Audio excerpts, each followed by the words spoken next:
Hello, and welcome to another episode of Beer Man's Noble Beer Reviews. Today I have another beer from Divine Barrel Brewing Company out of Charlotte, North Carolina. This beer is called Neon Distraction, which even by the name I'm guessing you would know what that is, but there's a picture of a smartphone on there, so of course that's what that name is referencing. Its description just says India Pale Ale hop with Nelson Sauvin, Citra, and Mandarina, Bavaria. I'm assuming it's going to be a hazy IPA because usually if it's West Coast style, it says on the can and it doesn't say that, so I'm guessing it's going to be hazy. 7.3 ABV. I have not. This is one of the few IPAs from them that I haven't had in the can or on tap, so excited to crack it open and see what we got here.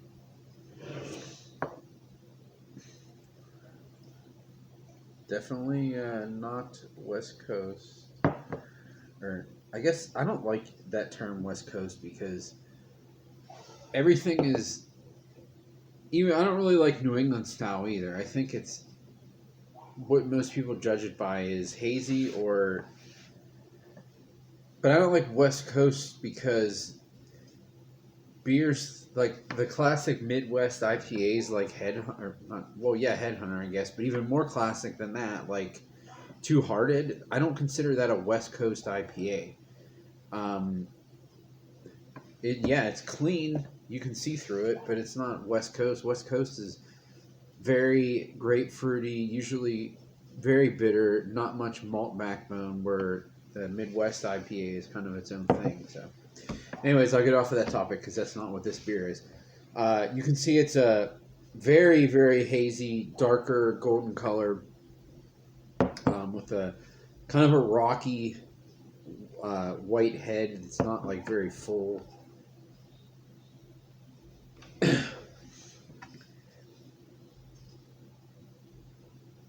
So the aroma is kind of muted, but it smells like you ever get that? I'm trying to think of what it's called, but it's basically like Jello with like cream in it, like Jello salad, I guess. It kind of smells like Jello salad with orange Jello. Because there's something about it that's making me think like that there's vanilla or lactose in this, which I know there isn't, because they don't, at least as far as I know, they don't use those. But I definitely get like a orange Jello, like almost an artificial orange aroma.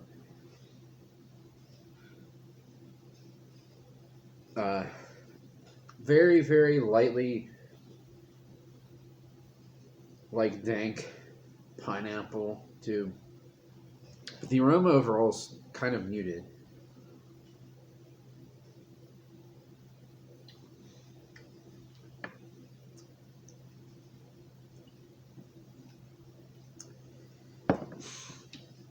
Flavor similar.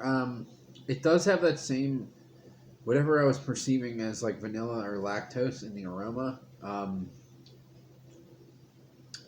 Definitely getting that in the taste as well. It is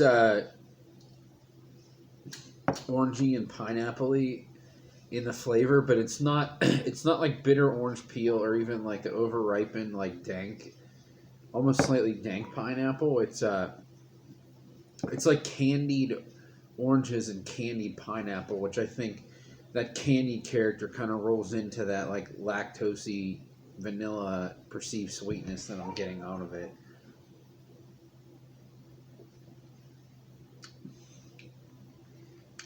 And I honestly forgot until now that there's Mandarina Bavaria in this, which makes perfect sense because it is very orangey.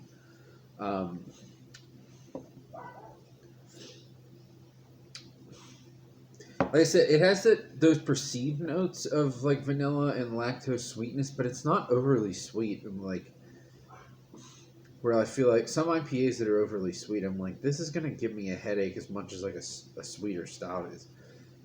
I'm not feeling that from this. It's still, um, you get that taste in the middle, but it does finish like fairly bitter. I won't say it's dry because the flavor does linger for a while, but it's not. It's definitely not super sweet.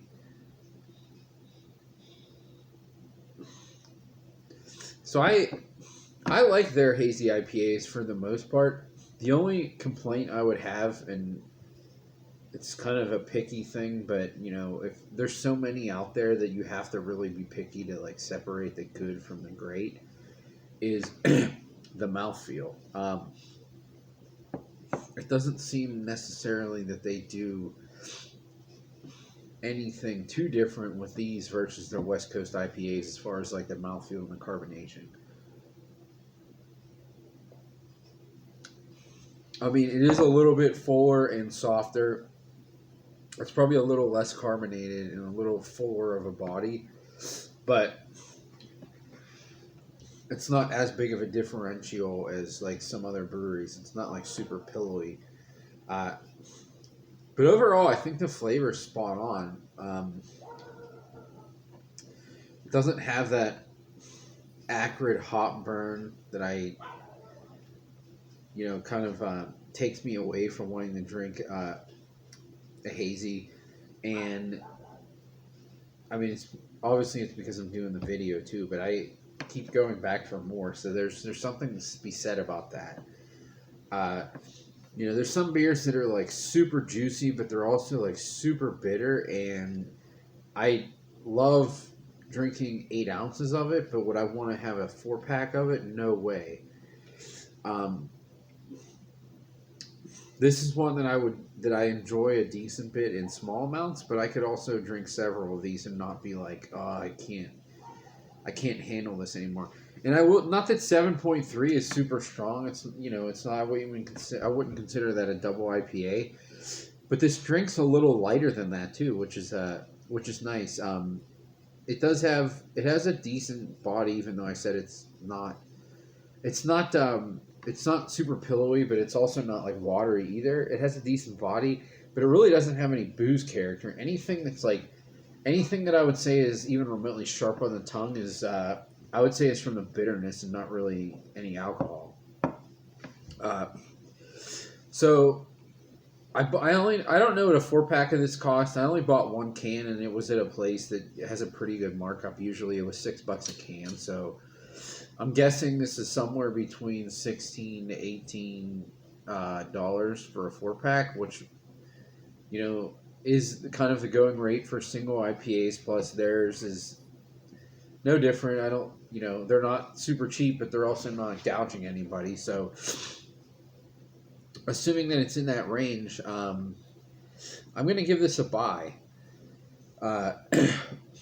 Is it the most mind-blowing New England IPA I've had? No, but like I said, there's something to be said about one that you like enough that you would just drink several of them and not think about it and not get like tired of the flavor, and that's definitely where this falls. So I think I got I think that's all I have on this one. Please like, comment, subscribe, let me know what you think, and I look forward to doing the next one. Thanks.